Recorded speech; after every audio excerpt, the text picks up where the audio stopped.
जय श्री कृष्णा। राधे राधे।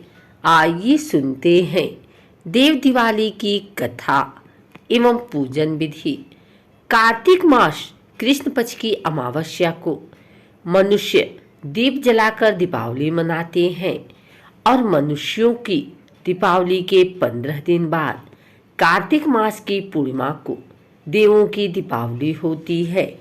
कार्तिक माह का सबसे पवित्र दिन कार्तिक पूर्णिमा है, क्योंकि इस दिन देवलोक में दीपोत्सव मनाया जाता है।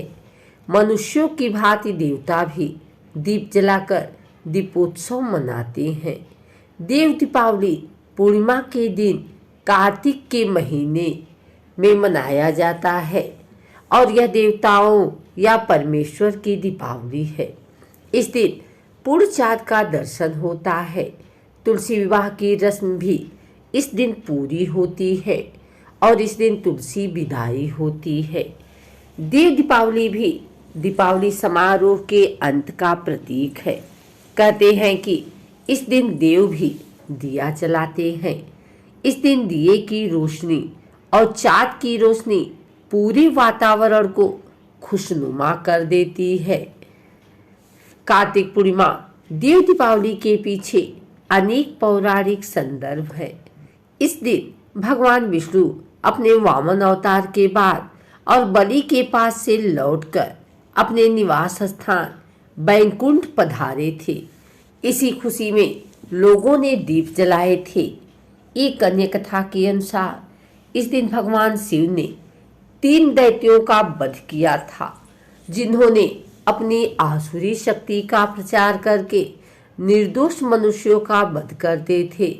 भगवान शिव ने इस दिन दैत्यों द्वारा निर्मित 3 राज्यों का भी अंत किया था, जहां आतंक और विनाश का साया छाया हुआ था। इसलिए इस दिन को त्रिपुरारी पूर्णिमा भी कहते हैं। कल्पभेद और मतांतर से ऐसा कहा जाता है कि इसी कार्तिक पूर्णिमा के दिन सायंकाल भगवान का मत्स्य अवतार हुआ था। इस कारण इस शुभ तिथि में किया गया दान जप आदि 10 यज्ञों के समान फलदायी होता है। कार्तिक पूर्णिमा के दिन प्रातः भगवान श्री सत्यनारायण की कथा सुनी जाती है। सायंकाल देव मंदिरों, चौराहे, पीपल के वृक्ष, तुलसी के पौधों सहित पवित्र स्थानों पर दीप जलाने का विधान है। कार्तिक पूर्णिमा के शुभ अवसर पर दिन में गंगा स्नान तथा सायंकाल दीपदान का विशेष महत्व है। जो व्यक्ति पूरी कार्तिक मास गंगा स्नान आदि करते हैं, उनका कार्तिक माह का नियम कार्तिक पूर्णिमा को पूर्ण हो जाता है। कहा जाता है कि देव दीपावली पर सच्चे दिल से कही गई प्रार्थना और सारी मनोकामनाएं पूरी होती हैं। वह इस दिन व्रत रखकर और पारण कर सच्चे दिल से पुरोहित जोड़ों को भोजन, वस्त्रदान, दक्षिणा आदि देने से घर में खुशहाली आती है। इस दिन मंदिरों सहित घर घर की दहलीज पर समृद्धि एवं देवताओं के आशीष के लिए दीपक जलाए जाते हैं। विशेष रूप से तुलसी जी के समक्ष एवं जल में दीपदान किए जाते हैं। पवित्र स्थानों पर दीपदान कर समृद्धि की कामना की जाती है। कार्तिक मास से पहले दिन से पूर्णिमा तक आकाश दीप जलाने की परंपरा है। अंधियारे से उजाले की ओर बढ़ने की सनातन परंपरा है। इस दिन चंद्रोदय के समय शिवा, शंभूति, संतति आदि 6 कृतिकाओं का पूजन करना चाहिए। इस दिन उपवास करके भगवान का स्मरण करने से यज्ञ के समान फल मिलता है और मनुष्य इस संसार में अपने जीवन को पूर्ण करने के बाद सूर्य लोक प्राप्त करता है। ऐसा धर्म शास्त्रों में वर्णित है। कार्तिक पूर्णिमा के रात्रि में व्रत और जागरण करने से संपूर्ण मनोरथ सिद्ध होते हैं तथा संपूर्ण विधि, नियम आदि का पालन किया जाए तो ग्रह कष्ट निवारण भी होता है। कार्तिक माह प्रारंभ से लेकर कार्तिक कृष्ण पक्ष की अमावस्या, दीपावली और कार्तिक कृष्ण पक्ष की पूर्णिमा, देव पूर्णिमा, दीपावली तक दिए जलाने से जहाँ तमसो माँ ज्योतिर्गमय की परंपरा समृद्ध होती है, वही दीपावली पूजन पर घर में आई माँ लक्ष्मी प्रसन्न होती है। धार्मिक पौराणिक कथा के अनुसार तारकासुर नाम का एक राक्षस था। उसके 3 पुत्र थे, तारकच, कमलाच और विधुनमाली। भगवान शिव के बड़े पुत्र कार्तिकेय ने तारकासुर का वध किया। अपने पिता की हत्या की खबर सुन तीनों पुत्र बहुत दुखी हुए। तीनों ने मिलकर ब्रह्मा जी से वरदान मांगने के लिए घोर तपस्या की।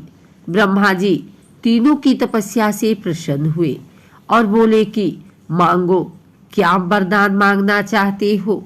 तीनों ने ब्रह्मा जी से अमर होने का वरदान मांगा, लेकिन ब्रह्मा जी ने उन्हें इसके अलावा कोई दूसरा वरदान मांगने को कहा। तीनों ने मिलकर फिर सोचा और इस बार ब्रह्मा जी से 3 अलग अलग नगरों का निर्माण करवाने के लिए कहा, जिसमें सभी बैठकर सारी पृथ्वी और आकाश में घूम सके। 1000 साल बाद जब हम मिलें और हम तीनों के नगर मिलकर एक हो जाएं, और जो देवता तीनों नगरों को एक ही बार से नष्ट करने की क्षमता रखता हो, वह हमारी मृत्यु का कारण हो। ब्रह्मा जी ने उन्हें ये वरदान दे दिया। तीनों वरदान पाकर बहुत खुश हुए। ब्रह्मा जी के कहने पर मैदानों ने उनके लिए 3 नगरों का निर्माण किया। तारकच के लिए सोने का, कमल के लिए चांदी का और विधुनमाली के लिए लोहे का नगर बनाया गया। तीनों ने मिलकर अपना अधिकार जमा लिया। इंद्र देवता इन तीनों राक्षसों से भयभीत हुए और भगवान शंकर की शरण में गए। इंद्र की बात सुन भगवान शिव ने इन दानवों का नाश करने के लिए एक दिव्य रथ का निर्माण किया।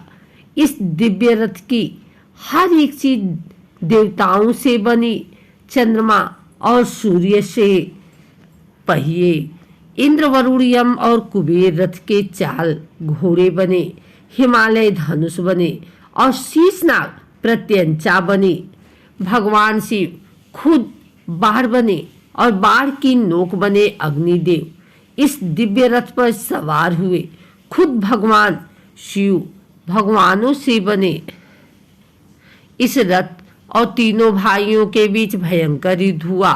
जैसे ही तीनों रथ एक सिद्ध में आए, भगवान शिव ने बाढ़ छोड़ तीनों का नाश कर दिया। यह वध कार्तिक मास की पूर्णिमा को हुआ, इसलिए इस दिन को त्रिपुरारी पूर्णिमा के नाम से भी जाना जाने लगा। शिव को त्रिपुरारी कहा जाने लगा।